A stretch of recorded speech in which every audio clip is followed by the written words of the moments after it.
साथियों अस्सलामु अलैकुम। मैं निशात अहमद आप तमाम साथियों का बहुत बहुत इस्तकबाल करता हूँ, खैर मकदम करता हूँ, वेलकम करता हूँ आपके अपने ही यूट्यूब चैनल। तो आप तमाम लोग एक बार वीडियो को लाइक कर दीजिएगा। इससे पहले वाले वीडियो में हमने साथियों आपको पढ़ाया था इसमें मारफा का बयान, इसमें मारफा का बयान। आज हम लोग पढ़ने वाले हैं इसमें नकरा का बयान। और 8वें नंबर वीडियो में हमने आपको पढ़ाया था अलम का बयान और अलम के बारे में बताया था कि इसमें मारफा की 7 किस्में हैं, अलम की 6 किस्में हैं। इसमी, कुन्नियत, लक़ब, खिताब, उर्फ, तखल्लुस। और इसमें मारफा के बारे में मैंने बताया था आपको कि इसमें मारफा की जो है वो 7 किस्में हैं। कौन कौन सी? तो साथियों, अलम, ज़मीर, इसमें इशारा, इसमें मौसूल, मुज़ाफ, माहूद, मुनादा। ये 7 किस्में जो हैं वो इसमें मारफा की है। ठीक है ना। आज हम लोग जानेंगे इसमें नकरा। इसमें नकरा यानी जिसको हम लोग कॉमन नाउन बोलते हैं। इसमें नकरा कहते किसे? ध्यान दीजिए। इसमें नकरा या इसमें आम, इसमें नकरा को ही क्या कहा जाता है? इसमें आम भी कहा जाता है। इसमें नकरा को ही क्या कहा जाता है? इसमें आम भी कहा जाता है। उस इस्म को कहा जाता है जिससे कोई खास शख्स या कोई खास चीज न समझी जाए, जैसे इंसान, आदमी, शहर, नदी, गांव वगैरह वगैरह। मतलब ये हुआ कि इसमें नकरा उस इस्म को कहेंगे जिससे कोई खास चीज ना समझी जाए। जैसे हम लोग इंसान बोलते हैं तो इंसान बोलने से कोई खास इंसान तो मुराद नहीं है। वही अगर हम जैद बोलेंगे तो जैद से एक वो जैद मुराद होगा जिसका नाम जैद होगा। जैसे हम लोग आदमी बोलते हैं तो दुनिया का हर एक आदमी इसके अंदर आएगा।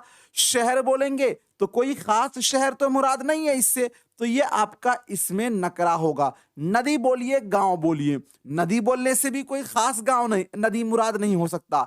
और जैसे साथियों हम लोग बोलेंगे गंगा नदी, सतलज जी, तो तब ब्रह्मपुत्र, तब फिर आपका ये हो जाएगा खास। ठीक है ना।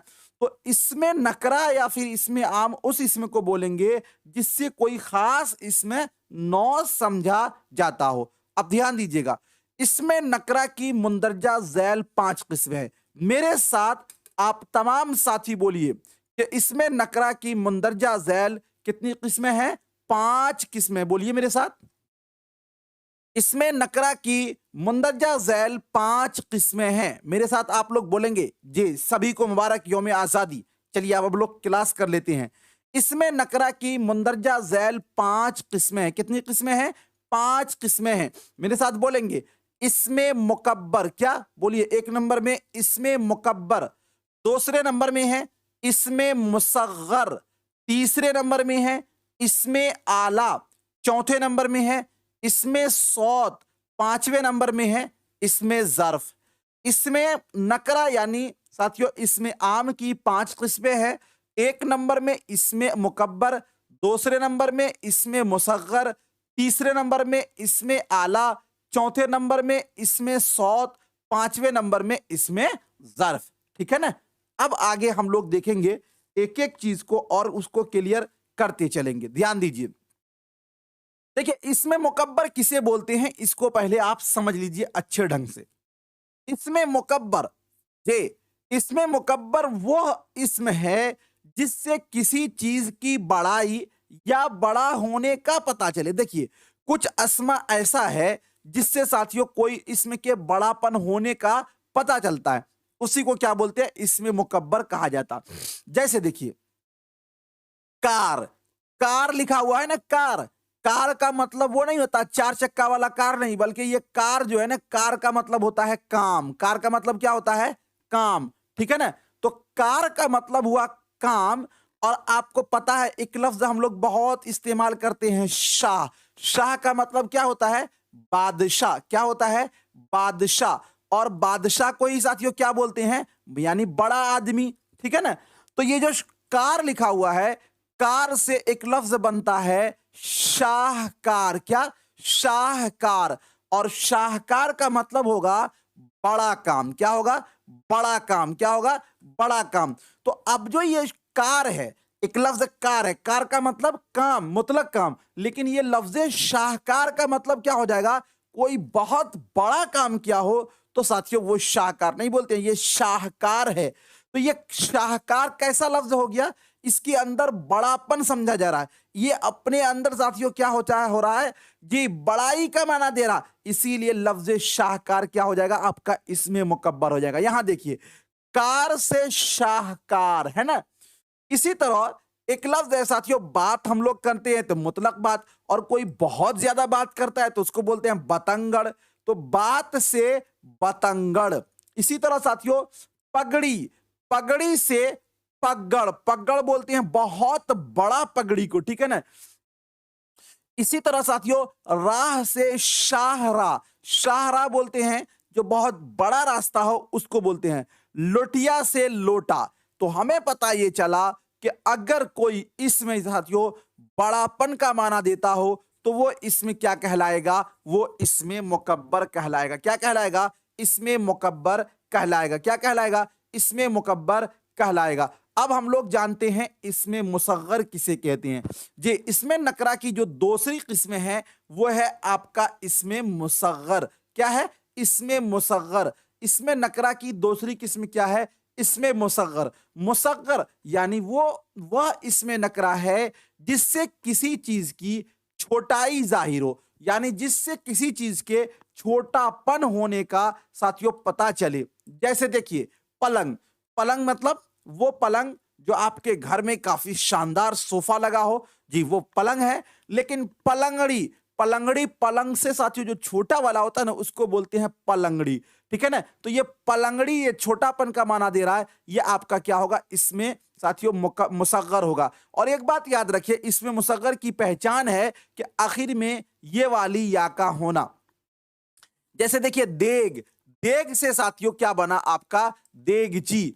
देग बोलते हैं जो आपके शादी ब्याह में बड़ा बहुत ज्यादा खाना बनता है उसको देग बोलते हैं, लेकिन उससे छोटा वाला जो होता है देगची होता है, ठीक है ना। तो देगची छोटापन का माना दे रहा है ना उसके मुकाबिल, तो देगची क्या हो जाएगा? आपका इसमें मुसग्गर हो जाएगा, ठीक है। जैसे देखिए बाग, बाग से आप क्या समझते हैं? जो बहुत बड़ा बाग हो जिसके अंदर तमाम साथियों क्या हो? फल हो। लेकिन बागीचा, बागीचा किसको बोलते हैं? बागीचा छोटे वाले बाग को बोलते हैं। किसको बोलते हैं? छोटे वाले बाग को बोलते हैं।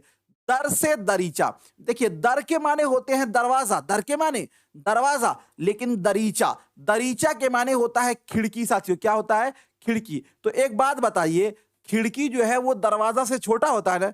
ऐसा तो नहीं है कि आपके गांव में खिड़की बड़ी होती है और दरवाजा छोटा होता नहीं, बल्कि दर से दरवाजा, तो दर बड़ापन का माना दे रहा और दरीचा जो है ये आपका छोटापन का माना दे रहा। संदूक, संदूक से साथियों संदूकची, संदूक से संदूकची। इसी तरह किताब से किताबचा, किताब से किताबचा, ठीक है ना जी। ये सब क्या होगा? आपका इसमें मुसग्गर कहलाएगा।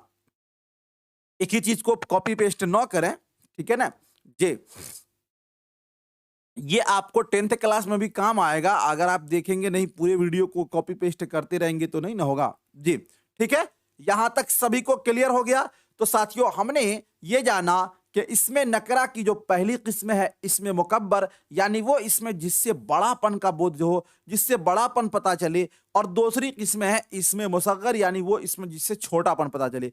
अब हम लोग जानते हैं इसमें आला। इसमें आला को अच्छे ढंग से आप लोग समझ लीजिए। इसमें आला, आला मीन्स हथियार यानी औजार। उस इसम को कहा जाता है जिसके जरिया किसी काम को अंजाम दिया जाए, जिसके जरिया किसी काम को अंजाम दिया जाए। ध्यान दीजिएगा, इसको हम दूसरे तरीके से यह भी बोल सकते हैं कि जो किसी हथियार वगैरह का नाम है उसको इसमें आला बोलते हैं। जैसे देखिए झाड़ू, तो झाड़ू के जरिया हम क्या करते हैं? तो झाड़ू के जरिया हम साथियों सफाई का काम करते हैं। तो किसके जरिया सफाई का काम कर रहे हैं? झाड़ू के जरिया। तो झाड़ू क्या होगा? आपका इसमें आला होगा। कलम, कलम के जरिया हम क्या कर रहे हैं साथियों? लिखने का काम करते हैं। तो कलम क्या होगा? आपका इसमें आला होगा।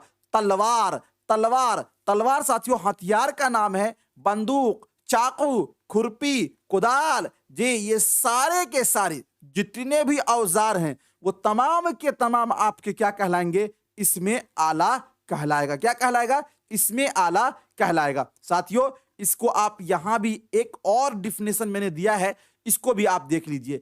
या फिर कहा जा रहा है इसमें आला, वो इसमें नकरा है जो किसी आला, औजार या हथियार का नाम हो, या औजार या हथियार का नाम हो, जैसे चाकू, तलवार, खुरपी, भाला, कलम, आरी, पेचकस, पेन, कंघा वगैरह वगैरह। बाकी और भी बहुत सारी चीजें आपको मिल जाएंगी। तो जितने भी साथियों हथियार औजार के नाम हैं वो क्या कहलाते हैं, इसमें आला कहलाता है। तो इसमें नकरा की जो तीसरी किस्म है वो है इसमें आला। ठीक है, अब देखते हैं चौथी किस्म। इसमें नकरा की चौथी किस्म है साथियों इसमें ज़र्फ है। इसको बहुत अच्छे ढंग से आप समझिएगा। इसमें ज़र्फ किसे बोलते हैं, वह इसमें नकरा है जो किसी जगह या वक्त को जाहिर करे। मतलब क्या क्या समझा आपने, जो किसी जगह को बताए या कोई वक्त को बताए। जैसे हम लोग बोला स्कूल, मैदान, जे स्कूल, मैदान, ईदगाह, कब्रिस्तान, शमशान, जे इसी तरह मस्जिद, मंदिर। तो ये सब जो अस्मा बोल रहे हैं ये कोई ना कोई जगह को इंडिकेट कर रहा है, कोई ना कोई जगह को बता रहा। तो वह इसमें जिससे किसी जगह को बतलाया जाए उस इसम को इसमें ज़र्फ बोलते हैं। उस इसम को क्या बोलते हैं, इसमें ज़र्फ बोलते हैं। अब देखिए हम बोले सुबह, शाम, दोपहर, साल, महीना, आज, कल, परसों, जे। तो ये तमाम के तमाम जितना भी लफ्ज मैंने बोला है साथियों, ये किसी ना किसी वक्त को बताता है। तो वो इसमें जो किसी वक्त को बताए उसको भी बोलते हैं इसमें ज़र्फ। बात समझिएगा, क्या कहा जा रहा है इसमें ज़र्फ के बारे में। इसमें ज़र्फ के बारे में ये बोला जा रहा है कि वो इसमें जिससे किसी जगह या वक्त का को जाहिर करे। तो अब जगह स्कूल, मैदान, जे कब्रिस्तान, जे, तो ये सब क्या है, वक्त जगह को है। और वक्त में सुबह शाम जाहिर करे उसे इसमें ज़र्फ कहा जाता है। जैसे देखिए शाम, रात, दिन, आज, कल, परसों, स्कूल, ईदगाह, मैदान। ये सब साथियों देखिए शाम, रात, दिन, आज, कल, परसों, ये सब क्या है, एक वक्त को बता रहा। स्कूल, मैदान, ईदगाह, ये सब क्या बता रहा है, एक जगह को बता रहा। तो हमें पता ये चला कि इसमें ज़र्फ उस इसम को बोलेंगे जिससे किसी जगह या फिर किसी वक्त का पता चले। यहीं पर आप एक तमाम लोग ये जी बताइए, आप लोग सभी चीजें आपको समझ में आ गई। अगर किसी को कुछ पूछना है तो आप पूछ सकते हैं। क्लास कैसा लगा एक बार जरूर कमेंट करके बताइए। और साथियों मैं आप लोगों से गुजारिश ये करूंगा कि अगर आप ये चाहते हैं कि हमको प्रॉपर वे में अच्छे ढंग से क्लास मिलते रहे तो आप जो है ना इस नंबर पे कांटेक्ट करके या फिर इस वाले कांटेक्ट करके आप नोट्स जरूर ले लीजिए। नोट्स साथियों पीडीएफ की शक्ल में आपको मिल जाएगा जिससे आपकी अच्छी से अच्छी तैयारी हो जाएगी। ठीक है ना जी, और बेहतरीन ढंग से तैयारी कीजिए। और इस शेर को याद रखिएगा कि न कर तकदीर का शिकवा मुकद्दर आजमाता जा, न कर तकदीर का शिकवा मुकद्दर आजमाता जा, मिलेगी खुद ब खुद मंजिल कदम आगे बढ़ाता जा। मेहनत कीजिए, इंशाअल्लाह जरूर कामयाब होइएगा। ठीक है ना। ऐसे तो शुक्रिया, बहुत बहुत शुक्रिया। जय हिंद साथियों।